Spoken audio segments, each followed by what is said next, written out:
first met Michael Pollan about 7 years ago. I would say that the ability to move between the academic and the non-academic, to proceed through questions, and to display an infectious sense of curiosity are present through just about everything that Michael Pollan has authored.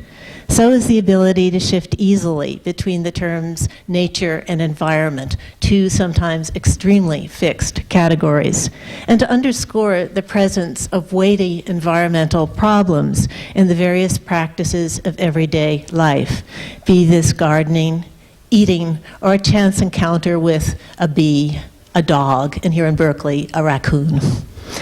Unlike any of our previous lectures in a distinguished series funded by Joan and Peter Avenali, Michael Pollan is about to become a Berkeley professor. He's accepted an appointment, happily for us, beginning next fall. Before, however, he takes on his duties as a member of the School of Journalism, we at the Townsend Center wanted to welcome him also into the humanities and the various allied fields that the center serves. We hope that Michael will become and remain a regular presence among us, moving as easily among schools and disciplines as he did among the academics and non-academics. Because he's been on campus, many of you already know Michael Pollan. You know that he studied in Oxford and at Bennington College. You know that he took an MA in English at Columbia University. You know that he interned with the Village Voice. You know that he went on to work for 11 years as executive editor at Harper's Magazine, a time in which the magazine garnered 6 National Magazine Awards. You know he's been a contributing editor since 1995 to Harper's. You know that he contributes to the New York Times, at least any of you who read last Sunday's New York Times Magazine article on the unnatural idea of animal rights know very well. You know that his books are Second Nature, A Gardener's Education, A Place of My Own, The Education of an Amateur Builder, and most recently, The Botany of Desire, a plant-size view of the world. And the latter, of course, is on the New York Times bestseller list and is being translated into at least half a dozen different languages.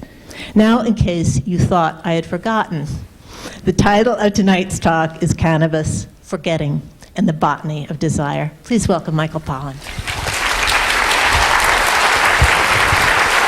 Thank you. That was great. Thank you very much. Thank you very much. I appreciate that warm introduction and welcome. I realize I always overdress when I come to Berkeley. I'm going to have to learn about that. It's great to be here, though. I want to get a couple things about myself out of the way before I start. One is, I write about plants, and whenever I take questions from an audience, which I hope to do when I finish speaking, there's always someone who says, "Is that your real name?" I mean, it does seem awfully convenient, I realize that. But I've also learned from people asking these questions that it is a certain genre of name called the career natural. Or an even better term is the aptonym. And I have a good aptonym. And I've been collecting them. So if you have any good ones you can think of, please pass them down. Last time I was in the Bay Area, I was told about a podiatrist named Dr. Tozy, which I kind of liked. There are always doctors with these great names. I've collected a Dr. Slaughter, Smother, and Coffin. There are lots of great urologists. There's a Dr. Clapp in Buffalo and a Dr. Peckler somewhere else. And of course, the head of the Audubon Society is John Flicker. And at Friends of Animals, Priscilla Farrell presides. But one of my favorites is a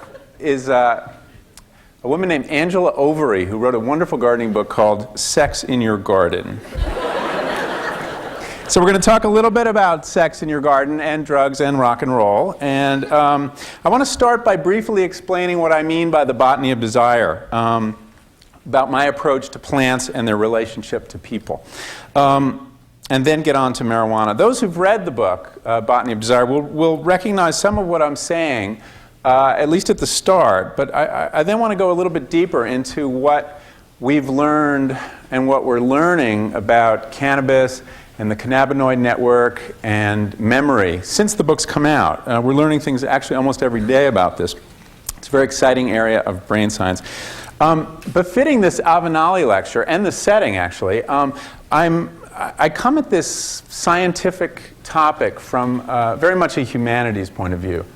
I am told now I'm a science journalist, which came as something of a surprise to me. I didn't know I was writing science. I felt a little like the character in Moliere who didn't know he was speaking prose. But apparently that is what I write. And I'm hoping from this particular setting in the periodic table to get a little more authority for my pronouncements, but don't be fooled. We have a bad habit in the humanities of assuming the scientists have the last word. But when I was doing the research for my chapter on cannabis in the book, I remember asking a pharmacologist in New York who had studied drugs for years and years, and I said, well, what does it mean scientifically to be high? And he said something very interesting. He says, well, we don't understand consciousness yet scientifically, so how can we hope to understand changes in consciousness scientifically?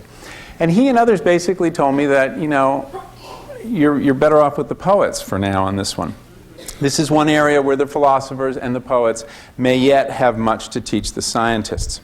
I also chose this topic for tonight, though, because here in California, we're in one of the most important theaters in the battle over marijuana, medical marijuana, which is the battle to re-legitimize this powerful plant. But I want to get past the drug war and the political perspective tonight. I'm not going to talk that much about it, although we could in questions if you like. I want to look at the plant and other plant drugs as Darwinians rather than drug warriors, if we can, for a moment.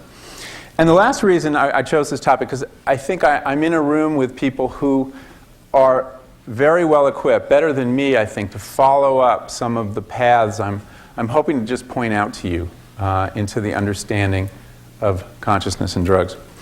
But let me start with the plants. Their astounding and really overlooked power to nourish us and poison us, to delight our senses of sight and smell and taste, to calm our nerves or wake us up, even to change the contents of our minds and experience of consciousness. This, to me, is just an amazing fact, and it's an everyday fact that we don't really deal with, and that's really what I undertook to deal with in this book. The first question is, why should plants have these powers? And those of you who've read the book know that the beginning of my answer, or my attempt to find an answer, as so much of my writing began in my garden. I really began as a garden writer in many ways. And one of the things I love about gardening is it is very kind of desultory work. It doesn't occupy all of your brain by any means, at least the way I do it. And there's plenty of room for speculation and asking kind of silly questions. I've also written about carpentry. I wrote a book about architecture and building. And you do the same thing while you're learning carpentry, and you end up like this.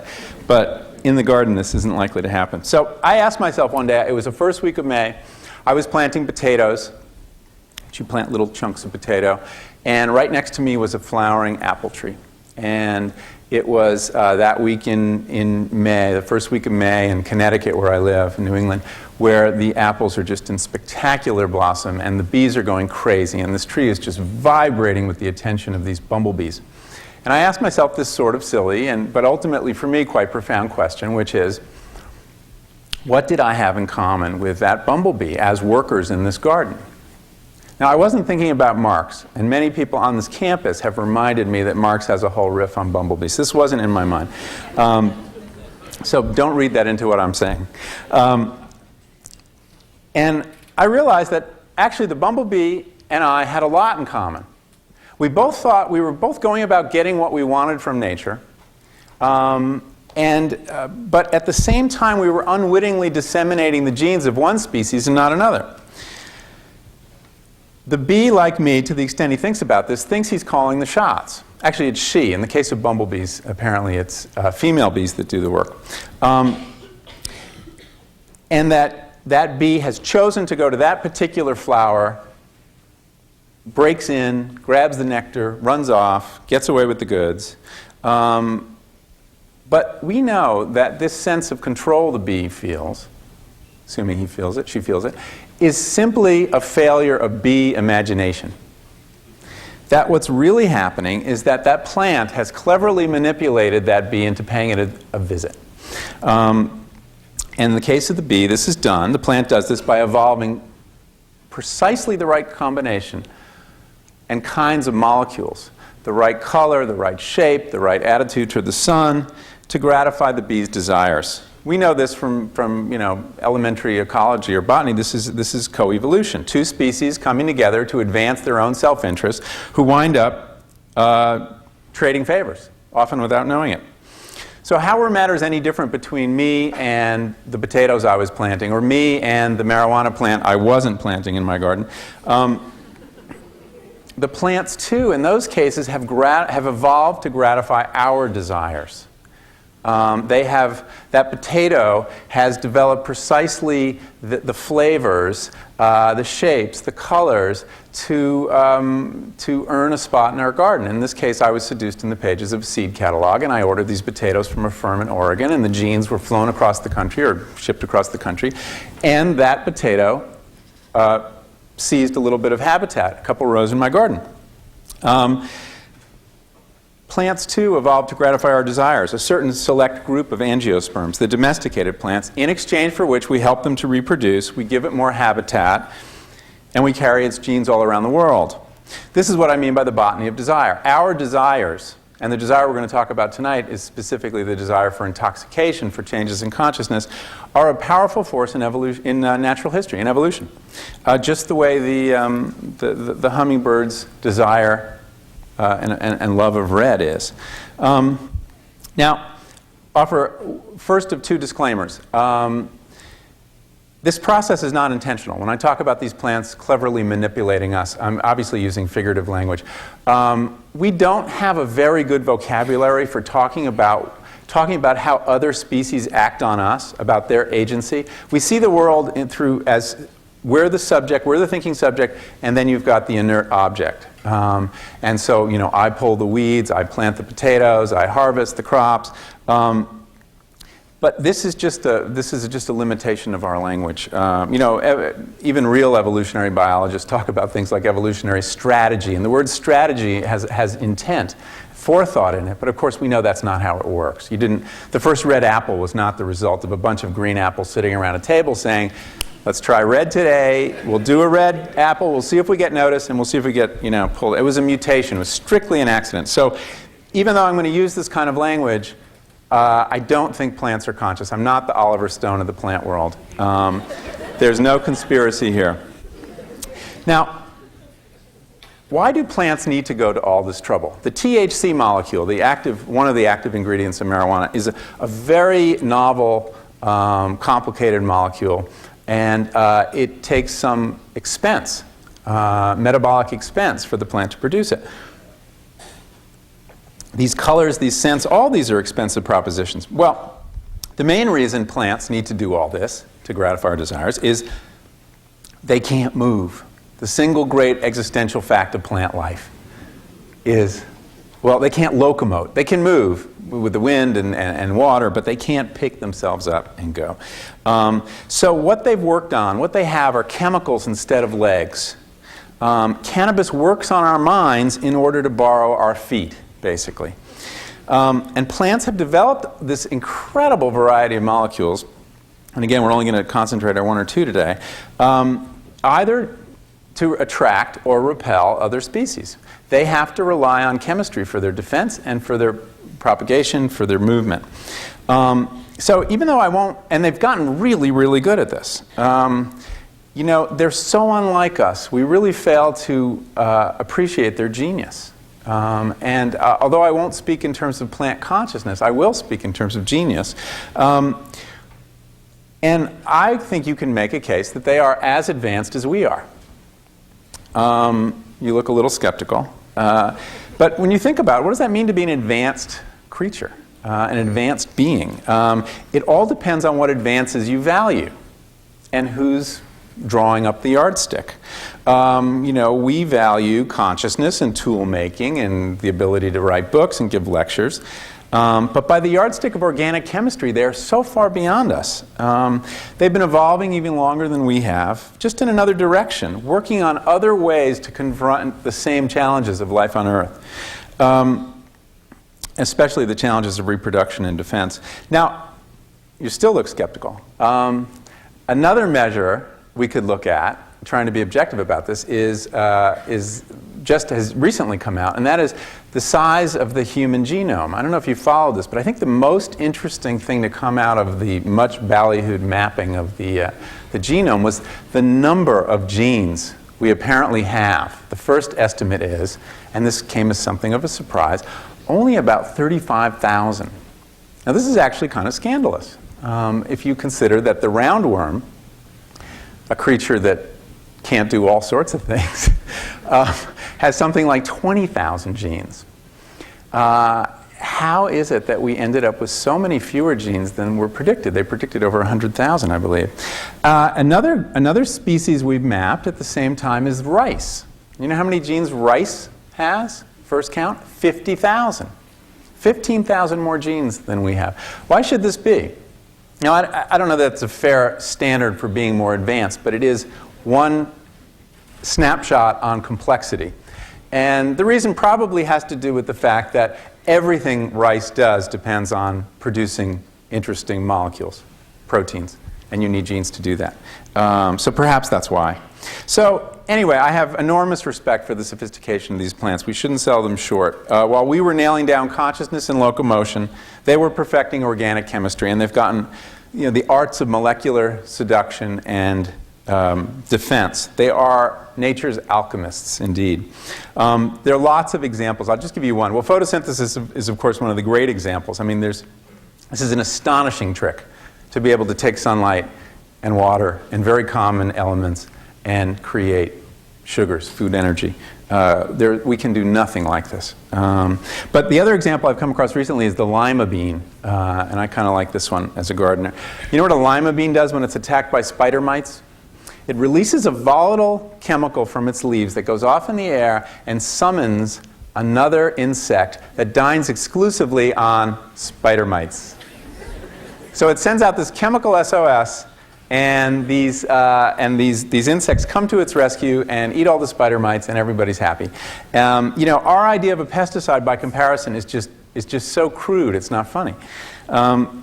So when people ask about, do you think your plants are conscious and all? I mean, isn't it enough that they can eat sunlight and do these things?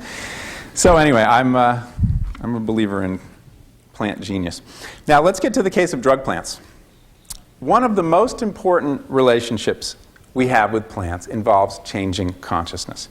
Now, when I talk about changing consciousness, I'm not just talking about illicit drugs. I'm talking about things like coffee and nicotine and tea, and also anything that changes the texture of consciousness. We're not talking about hallucinogens, although we'll talk a little bit about them. Apparently, all cultures except the Inuit have used plants to change consciousness. And the Inuit are truly the exception that proves the rule. The reason they didn't is that nothing very psychoactive grows where they live. As soon as plants with these powers were introduced, they took to them pretty quickly. So they are truly the exception that proves the rule. This desire for changing consciousness, Andrew Weil calls it the fourth human drive after food, water, and sex. And I think he's right. And it's a very widespread activity. It's a lot more widespread than we realize, and it doesn't always involve drugs. The way he describes it, in his first book, The Natural Mind, is still well worth reading. But he points out that kids love to change consciousness, and they do it swinging. They do it by getting dizzy. We do it with exercise and meditation and fasting and thrill-seeking. We're creatures, apparently, who just happen to like to fiddle with our brain chemistry. Most cultures, curiously, promote one plant for this purpose, or two, and condemn others. They fetishize one and they have taboos on others. And if you look at things historically or geographically, cross-culturally, you'll see that it's very relative and subject to change. In my garden, I have these apple trees that were planted in the teens. Back in the 20s, those apple trees during Prohibition were regarded the way, say, a drug czar would regard a marijuana plant today. They were evil. They were a root of all evil, producing alcohol, and they were chopped down in many places by Carrie Nation. That's what her hatchet symbolized. It was something to chop down apple trees because they were used for cider. At the same time, you could go into any pharmacy in America and buy preparations containing cannabis, tinctures of cannabis, as well as tinctures of opium. So you have these, and of course, you know, between the Muslim world and the West, you have a flip between opiates and alcohol. So you know, it's always going back and forth. This plant is a panacea, and this one is a panapathogen, or root of all evil. So this seems to be a constant in human societies. Now, what's the use of these drug plants in evolutionary terms? Well, one of the more interesting theories was proposed by Steven Pinker, the brain scientist, and he thinks our attraction to plant drugs is the coming together of two distinct adaptive traits. We have the system of brain rewards, such that anytime we do something very heroic or useful, our brain is flooded with chemicals that make us feel good. That's very adaptive. We also have this big brain designed for solving problems. So you bring the second trait to bear on the first, and you've figured out a way to trick the brain into triggering its reward system. It's a pretty good theory. We're not the only species who do this, though. You know, animals also get high, like to be intoxicated. Everyone's familiar with the example of catnip and loco weed. And in fact, it appears that animals were our Virgils in the garden of psychoactive plants. We learned about a lot of them from watching animals get high. Coffee was discovered, apparently, by Abyssinian goat herders watching their goats. What their goats would do is eat the red berries off this one particular bush and get really frisky. And their herders realized, well, we're going to try this too. And somewhere along the line, they learned to roast the beans, and we had coffee. So you do have this is going through many parts of the animal world too. Now, it would seem to be maladaptive, though, to use these drugs, these plant drugs. It does make creatures more mistake-prone. Animals that get high blow child care. They make lots of mistakes. They have accidents. They ruin their health. There's a herbivore that will eat a psychoactive lichen off of rocks until they've completely destroyed their teeth and can no longer eat and die. Yet they also do have utility. If you think about it, on our evolutionary journey, something that gave you such pain relief, mental acuity in the case of things like coffee, something that helped smooth the waters of social relations, helped to work and to hunt. Many cultures use drugs in a very specific way right before the hunt to give them powers of endurance and things like that. So they can be also powerful mental tools on life's journey. They also can relieve existential pain and boredom. There's this very depressing quote from Huxley, who said in his book about drugs, Doors of Perception, "Most men and women lead lives at the worst so painful, at the best so monotonous, poor, and limited that the urge to escape, the longing to transcend themselves, if only for a few moments, is and has always been one of the principal appetites of the soul." It's kind of dark.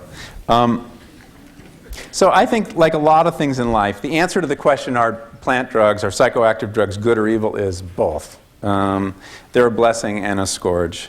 And the Greeks pretty much had it right. You know, they had one word, pharmakon, that meant both medicine and poison. Now to pot, to marijuana, to this particular co-evolutionary relationship. Why did this plant make THC in the first place? THC being the main psychoactive ingredient. It certainly wasn't so people could get high. It did not produce this to make us, to change our consciousness. It probably produced this chemical first for its own purposes. And these are still unknown. There's some theories. One is that THC helps protect the plant against insects. Another is that it helps protect against ultraviolet radiation. You find more THC as you go up higher in elevation and you have more UV rays. Another is that it's an aid to help the plant defend itself against predators. And if that's true, it's kind of a brilliant defense. You know, when you're playing around with the arms race between plants and their predators, outright poison is sometimes not the best way to go. When you put out a powerful poison, you select for resistance, and very soon you've developed it, as we find with pesticides all the time. But think how much more clever it would be to have a defense against predators that makes them forget where they saw you last time. Now, I have some first-hand experience with this. Well, second-hand, actually, not exactly first-hand. My cat I grow catnip for my cat. He definitely has a problem with it. And during the garden season, every evening when I'm harvesting something for dinner, he comes down to the vegetable garden and he waits to be let in. I open the gate and he goes in and he wants to go find his catnip. And every night I have to show him where it is again. Granted, he's not the brightest cat, but it's like, it's that one. So catnip is a very different thing than THC, but you can see the usefulness of a chemical that would cause your predator to forget where you are. So that's my theory. I hasten to add, this isn't, I don't think there's any science behind that. Marijuana was discovered, it appears, in Central Asia, perhaps thanks to birds.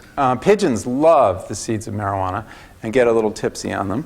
And it may be a case where that tipped people off to what it was. It was probably purely accidental that this plant, this chemical, happened to be active in human brains. But that's no different than any other one of the accidents of which evolution and coevolution is built upon. Plants seized on this accident and throve.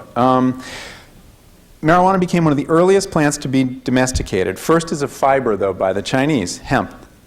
It's been so changed by its 15,000 years of coevolution with us that apparently marijuana in its wild form doesn't exist anymore.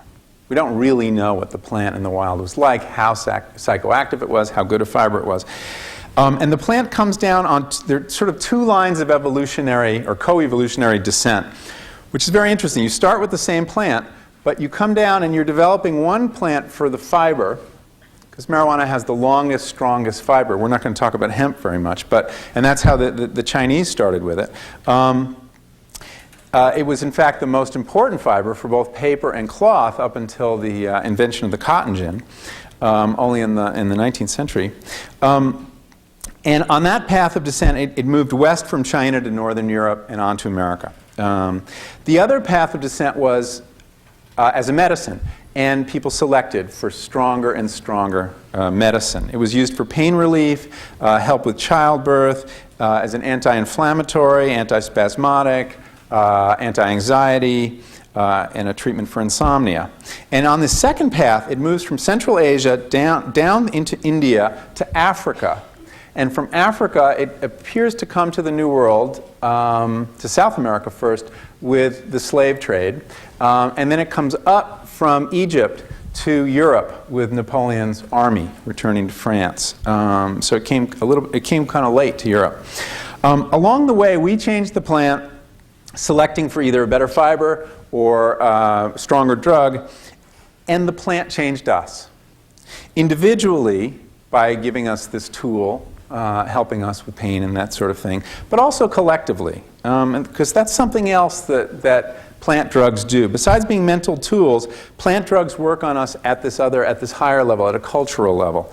And now I'm entering a very speculative area, and this is where I hope I can inspire someone to take this further. But you could write, and a few people have tried, a natural history of religion, in which you could find or speculate on the role of plant drugs in a great many religions. You know, it was recently, not so recent, but 20 or 30 years ago, discovered that Soma, the cult of Soma, the Aryan religion, which may be one of the first religions, was a fungus, was a fly agaric mushroom. Created those visions. In many traditions, the shamanic tradition in South America, cannabis in Indian religion, cannabis in witchcraft. Cannabis was used as an anti-sacrament in medieval witchcraft. Wine, which was mixed with other things in ancient Greece. Drug plants have, and fungi have been a bridge between our world and other worlds. To what extent, we don't really know. But I came across this one quote from a historian of religion writing in '62. So this is in the '60s. There's a real '60s literature about this that's kind of dubious. But this was written in '62, and she makes this point. Her name is Mary Bernard. Which was more likely to happen first? The spontaneously generated idea of an afterlife in which the disembodied soul, liberated from the restrictions of time and space, experiences eternal bliss, or the accidental discovery of hallucinogenic plants that give a sense of euphoria, dislocate the center of consciousness, and distort time and space, making them balloon outward in greatly expanded vistas. If you put it that way, in a way, it's hard to imagine this idea of an alternate universe, of a heaven, of a hell, without drugs. But who knows? I also think you could write, and it would be a very interesting book, a natural history of the imagination. And that you could look at the role that plant drugs and fungi have played in certain moments in our cultural history. Philosophy.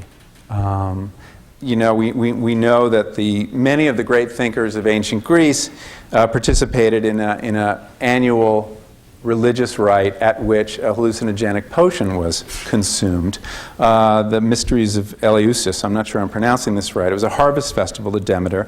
And the thought is, and again this is a theory that, because everybody was sworn to secrecy about what was going on, but that ergo a fungus that grows on grain, which ties into the Demeter thing, was consumed. It's at the molecular level, it's very closely related to LSD. Now, we don't know what impact, if any, this had on Greek thought, and it seems almost impious to suggest it had any, but what would we think if we discovered, say, a secret manuscript telling us that Plato's metaphysics were the result of his drug trips? For surely one of the effects often reported by people who have used drugs could be called the Platonic effect. And I'm quoting one writer on this. He talked about, under the influence of drugs, a cup begins to look like the Platonic ideal of a cup. A landscape looks like a landscape painting. A Jerry Garcia guitar solo sounds like the music of the spheres. Drugs can make people feel as though they've been admitted to this realm of archetypal forms. So, highly provisional idea. Less provisional, though, is the role of drugs in Romanticism, basically because Coleridge spoke of it and attributed to opium his notion of suspension of disbelief and this idea of the secondary imagination, this faculty that starts with the world of fixed and dead ideas, dead objects, which it then, and this is a quote, dissolves, diffuses, dissipates in order to recreate. This is an entirely new mode of imagination. We're moving beyond mimesis to something much more like modern art, and this idea owes to experiments with opium. David Lenson is an interesting literary critic and musician who's written a great book on drugs called On Drugs, and I recommend it. It got very little attention when it came out a couple years ago. But he writes that our operative idea of imagination, dating back to the tail end of the 18th century, is inextricably linked to our history of intoxication. However, criticism has tried to sanitize this process. We have to face the fact that some of our canonical poets and theorists, when apparently talking about imagination, are really talking about getting high. He puts things in kind of dramatic ways. Another area to look at, which Lenson looks at too, is improvisation. This amazing invention of both jazz and rock improvisation. Without THC specifically, I think improvisation is a very hard thing to imagine ever happening. I'm thinking in terms of the break in the linear flow and the spatialization of time that goes on. And if you look at the history of rock and roll, you find that even a lot of musicians that we think of as acid-influenced, LSD-influenced musicians, when they were performing, they restricted themselves to cannabis. This is true of Jimi Hendrix. And that acid was a whole other part of their lives. But THC was the drug for improvising. And Lenson talks about this now more as a musician. He says, what is shared, and this is the solo, he's talking about the solo, what is shared, the melody, is now his or hers to diffuse, dissolve, dissipate, and recreate. The song's spatial aspect is redrawn. The improvisational expanse must be filled. Pot makes improvisational space virtual, opening dimensions and possibilities so that the apparent infinity is interesting rather than terrifying. Marijuana, the most user-constructed of all drugs, is the great yay-sayer, supporting and encouraging whatever is going on anyway, and introducing very little of its own, or nothing of its own. It helps you understand that there is no predetermined right or wrong thing to do with the enormous space at your disposal. There is only what you do. Now, this very sketchy idea of a natural history of the imagination, I come to my second disclaimer. I don't want to sound like I'm offering a brief for drug use. I see drugs acting on human culture as mutagens, in the same way that we understand that ultraviolet radiation creates mutations in the genetic copying, which are mistakes, 99% of which are disastrous for the creature. Yet mistakes are a very important part of cultural evolution. Think of Harold Bloom's idea of the creatively productive misreading. If nothing else, drugs lead to plenty of misreadings, and most of them stupid. But every now and then one comes along that changes everything. And that's really what I'm talking about here, that drugs do this for us. Now, I want to get a little bit more to the harder science for a second. One of the hoariest cliches of the 60s was that drugs like cannabis and others would unlock secrets of consciousness. Well, it turns out that Timothy Leary, Allen Ginsberg, and some of the others were sort of right. THC in particular has thrown open a door onto the workings of the mind that they never would have imagined. And we have learned things about neuroscience by studying cannabis. So the answer to understanding consciousness through drugs, though, was from studying it, not from smoking it. It begins in the 60s, trying to figure out how this plant works, marijuana. And is very important, I think, Israeli neuroscientist named Raphael Mechoulam in the 1960s isolates THC, delta-9 tetrahydrocannabinol. And then a couple years later, 1988, a researcher at St. Louis University named Alan Howlett discovers receptors in the brain and elsewhere in some very interesting places that THC activates. And one of those places includes the uterus, which in view of the history of the drug in helping with childbirth makes a certain sense. Now, she hypothesized and others that we did not have these receptors to respond to THC, so that the brain must produce another chemical, an endogenous cannabinoid, that these receptors were designed to interlock with. And then 4 years later, in 1992, Mechoulam again, his lab, discovers what this endogenous cannabinoid is. And he names it anandamide, which is the Sanskrit word for inner bliss. You know this is a man working in Israel and not in the U.S. under a grant from the National Institute of Drug Abuse. I don't think that name would have washed here. Later, another cannabinoid called, less poetically, 2-AG was also discovered. And the question arises, what do we have the system for? And this is where it gets really interesting. Anandamide works very much like THC, but it's a neurotransmitter, so that it needs to be shorter acting. You don't want your neurotransmitters hanging around in the brain for too long, or you'll just get clogged up with stuff. So they break down very quickly. You have reuptake of your serotonin and things like that. But it does everything THC seems to do. Affects your short-term memory, pain, focus, emotion, and appetite.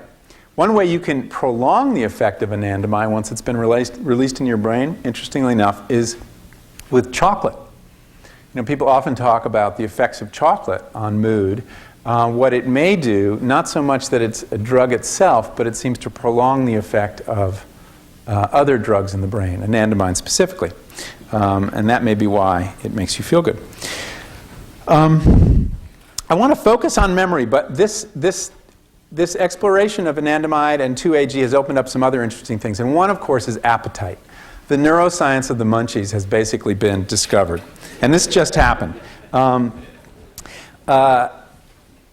They were able to breed knockout mice that don't have these receptors, and they found something very interesting. These knockout mice do not nurse. They do not have the desire to suck at their mother's breasts, and they eventually die. But if you then administer THC to them, their appetite is restored and they thrive. So it appears that anandamide acts in a kind of seesaw relation with another chemical called leptin, and that is the brain's signal for satiety, that you're full. And many of these chemicals work, it's hypothesized, in a kind of seesaw relationship with one another. So you have anandamide on one side and leptin on the other. This opens up enormous possibilities for control of appetite. So I think that's a very significant finding. There's also been a lot of work done on another constituent of marijuana. I'm not going to go into it, but cannabidiol, which is not psychoactive by itself. And there's a lot of great research showing that it's a great anti-inflammatory. It's a neuroprotectant, and it may be what gives medical marijuana patients relief on things like epilepsy and anxiety. The cannabidiol can be separated now from the THC. You can actually produce a non-psychoactive kind, but there's a lot of patent issues. Nobody wants to patent a plant drug. I mean, nobody wants to develop a plant drug because you can't patent it. So nothing's happening with this. There is a company, though, in England, GW Pharmaceuticals, that's in stage 3 trials with a cannabidiol aerosol that you put under your tongue that they're hoping to sell as a help for MS patients. But back to this neural network and anandamide. I asked both Howlett and Meshulam, why do we have this cannabinoid system in the first place? Remember, it works just like THC. It's involved with pain release, loss of short-term memory, sedation, mild cognitive impairment. Howlett said, all those things that you've just said are exactly what Adam and Eve would want after being thrown out of Eden. You couldn't design a more perfect drug, this is her quote to me, for getting Eve through the pain of childbirth and helping Adam endure a life of physical toil. She's basically saying this is the brain's own drug for coping with the human condition. Meshulam had an even more interesting take on it. He thinks anandamide will be found to be crucially involved in emotion, how we take, he described it, the experience of seeing my grandchildren come into a room and feeling good, and that translation. He thinks it's involved in that, although that hasn't been nailed down. But it certainly is involved with memory. And I asked him this question, why would we evolve a chemical that would make us forget? Short-term memory. This seems maladaptive. And I wrote them this in an email, and he wrote me an email back that was one of the great aha moments when I was working on this book. And he said, well, do you really want to remember all the faces you saw on the subway this morning? All the faces in the supermarket? And I realized at that moment, well, of course. Forgetting is not a defect of a mental operation, although it can certainly be that. Forgetting is a mental operation, and it's almost as important as remembering. He believes that there is another seesaw there. There is a chemical that helps us lock in memories, and anandamide works on the other side to make us get rid of memories, short-term and long-term. Now, he offered this as speculation, and the proof is starting to come in. There was a fascinating article in Nature this summer by Marzicano and a group of other researchers. And they found that, I'm going to talk first about long-term memory, then we'll talk about short-term memory. Cannabinoids, they said, are essential in the extinction of conditioned fear and traumatic memory. We need cannabinoids to forget horrible things that happen. And the way they did this was they had mice that every time they heard a certain tone, they got an electric shock. So they conditioned them to be fearful when they heard this tone. Normal mice, you play the tone, and the first time they react fearfully, but you play it enough times and they forget and they just go about their business. And this is what happens. But these knockout mice that cannot use the anandamide their brains are producing never forget the fear. It is never extinguished, which I think is very interesting, that if you didn't have anandamide, you might not ever be able to get over things like post-traumatic stress, and it indeed may be useful in treating that. Phobias of various kind, neuroses of various kind, even chronic pain. It's often been observed that pain is the hardest of all experiences to summon from memory. You know something felt really bad, but it's very hard to recreate that emotion the way you can recreate other emotions. And it may be that we have the cannabinoids to thank for that. Now, as I've looked at the literature of forgetting, I found that there's very, very little of it. There's a lot more on memory, which kind of makes sense, I guess. Memory is crucial to identity, to culture, but forgetting is really crucial too. For our psychological health, I would argue, for certain spiritual experiences, and even for learning. Memory is important for learning, but so is forgetting. One great thinker who has written a little bit on forgetting is William James. He kind of figured out this point about forgetting. And I'll read you a quote from him. And I don't even know where it's from, but Borston in The Discoverers has this quote. "In the practical use of our intellect, forgetting is as important a function as remembering. If we remembered everything, we should on most occasions be as ill off as if we remembered nothing. It would take as long for us to recall a space of time as it took the original time to elapse." That's a kind of spacey idea. "And we should never get ahead with our thinking. All recollected times undergo foreshortening. And this foreshortening is due to the omission of an enormous number of facts which filled them. We thus reach the paradoxical result," he is such a boring writer, isn't he?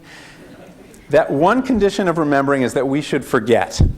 Without totally forgetting a prodigious number of states of consciousness and momentarily forgetting a large number, we could not remember at all." It's a very sweet idea. Now, we actually do have one great case study of a man who remembered everything. I don't know if any of you are familiar with this book by the great Russian psychologist A.R. Luria, The Mind of the Mnemonist. Luria is a very interesting writer. He's sort of the model, I think, Oliver Sacks's model. And he wrote a book about a Russian Jew he treated in the 30s he calls S.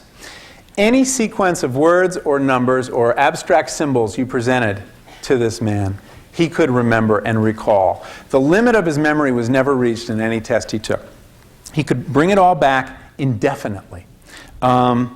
He saw the figures as images. Everything presented itself as sheets of paper. And he could see all the numbers you gave him or equations, or so he could recite them forward or backwards or any way you wanted. He visualized it all. It was sort of like a memory palace idea. And he became a mnemonist. He became a professional memory performer, and he went and did 3 shows a day where people would put forth, these outrageously long lists of words and things, and he would remember them all. But as time went on, he became tormented by his inability to forget, either long or short term. Luria says that traces left by one stimulus did not inhibit those of another. They showed no signs of becoming extinguished with time, nor did they become any less selective with the years. And images of these numbers and words he was doing in these performances would just come unbidden to his mind, and they began to drive him crazy. And he would have these mental exercises. He did visualize everything. He would actually crumple up these pages in his mind and burn them, throw them in the fire, and then he would look in the fire, and he would see the crumpled paper, and he could actually he could still make out the words and images and numbers, and he was just this torment. He couldn't, the short-term memory was a problem too. When you read him a story, every word summoned another image. So that if you, and Luria talks about reading him a story, and it has a line like, the man leaned on a tree, and S gets this image of a forest, and then the next line is, and then he looked into a shop window, and oh my God, it wasn't in the woods, we're in the city, and then the city image came in, and S is quoted as saying, no, this is too much. Each word calls up images. They collide with one another, and the result is chaos. I can't make anything out of this. I mean, just imagine if you couldn't lose the images that were coming into your mind. It suggests that, and he couldn't get the gist of a story or an argument because he couldn't forget what wasn't important. All that suggests that abstracting or distilling depends on forgetting, depends on editing. S had to learn tricks for forgetting the way we have to learn tricks for memory. And he eventually learned some. He would close a white curtain over something and it would disappear, and that seemed to work. Perhaps S had perhaps he was like those knockout mice. I don't know. Friedrich Nietzsche is the other writer who's written about forgetting. And he wrote, if you haven't read this, you really should treat yourself. But in 1876, he wrote an essay called The Uses and Disadvantages of History for Life, which is just a paean to the virtues of forgetting. It starts like this. Consider the cattle grazing as they pass you by. They do not know what is meant by yesterday or today. They leap about, eat, rest, digest, leap about again, and so from morn till night and from day to day, fettered to the moment and its pleasure or displeasure, and thus neither melancholy or bored. No mnemonis here. A human being may well ask an animal, why do you not speak to me of your happiness, but only stand and gaze at me? The animal would like to answer and say, the reason is, I always forget what I was going to say. But then he forgot that answer too and stayed silent. It's a great essay, and he's talking about how cheerfulness, the good conscience, the joyful deed, doing anything really depends on forgetting. He's very much like Emerson and Thoreau in this. And he believes you can't have a great passion without forgetting, or a conviction. And he says, those who can act are those who, quote, forget most things so as to do one thing. To do, or I would add, to think or to feel, and certainly to write. I know writing for me involves prodigious amounts of forgetting. All this I'm very attracted to because I have a terrible memory. So this all is a consolation to me. But Emerson and Thoreau, too, had this idea of laboring under the weight of convention in the past, and nature became their technology to help them forget, to push things out of the way. Now, short-term memory, forgetting is crucial here, too, as Nietzsche suggests. To paraphrase, the ability to forget most things in order to attend to one, well, that's the key to what I hope is going on still in this room right now. Your ability to attend to my words, think about it, depends on forgetting 99% of the sense information coming in right now. Think about all you're not thinking about right now, just for a second.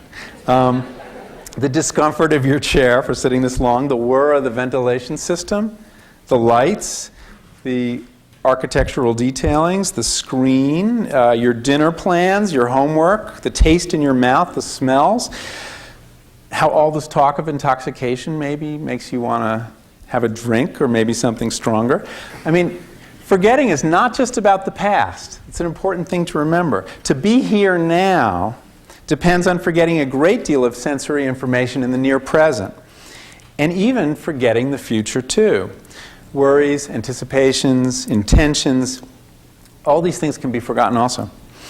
So what I'm suggesting is that anandamide is crucial to this operation, to editing out all of the near-term memories so that you can forget the extraneous and attend.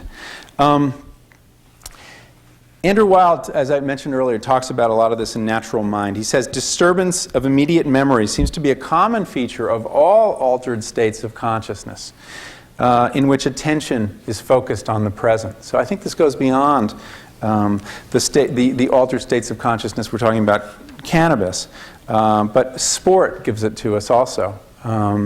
And thrill-seeking, and any of the different technologies we have for immersing ourselves in the present. You cannot toe that line, as Thoreau said, without ridding yourself of the past and the future. this notion of presentness really, and it's the goal of meditation, and it's the goal of experiences we call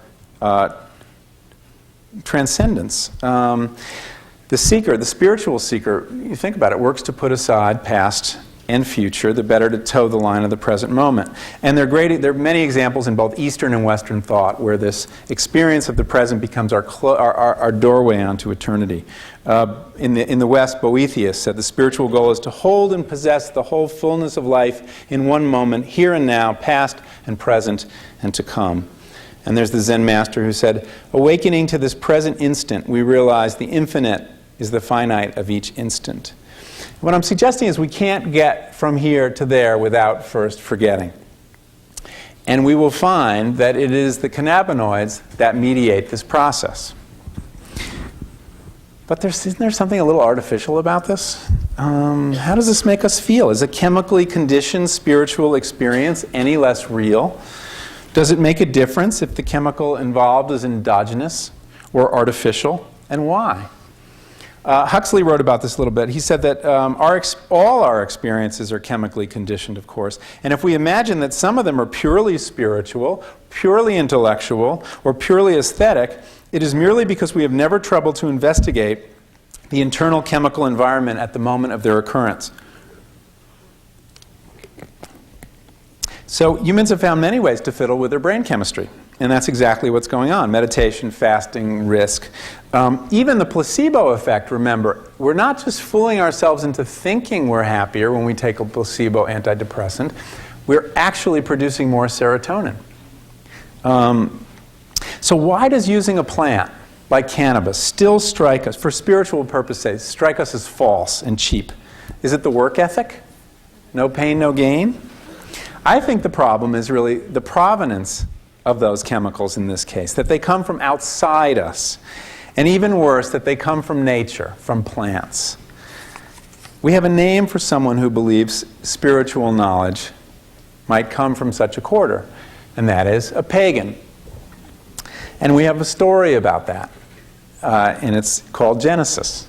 For what was the knowledge God wanted to keep from Adam and Eve in the garden? I would argue that the content was not nearly as important as the form, that there was spiritual knowledge to be had from nature, from a plant. The tree in the garden was a seriously psychoactive plant.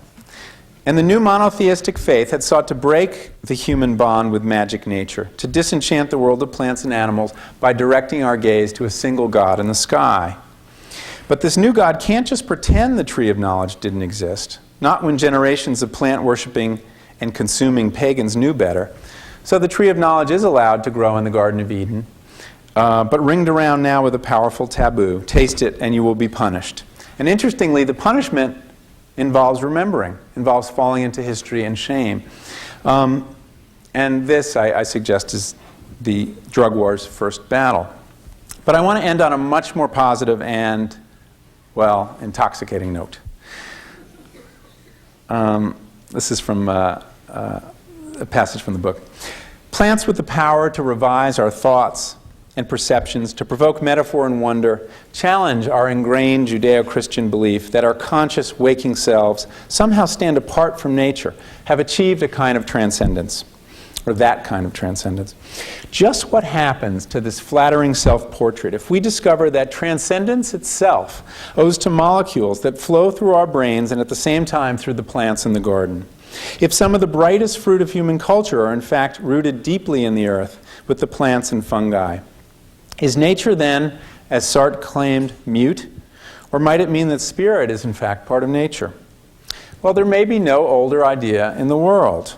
In The Birth of Tragedy, Friedrich Nietzsche described Dionysian intoxication as nature overpowering mind, nature having her way with us. The Greeks understood that this was not something to be undertaken lightly or too often.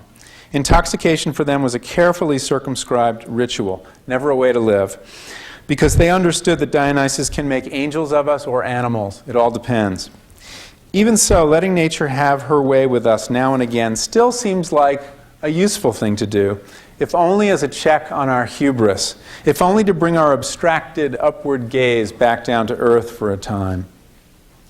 What a re-enchantment of the world that would be, to look around us and see that the plants and the trees of knowledge grow in the garden still. Thank you very much.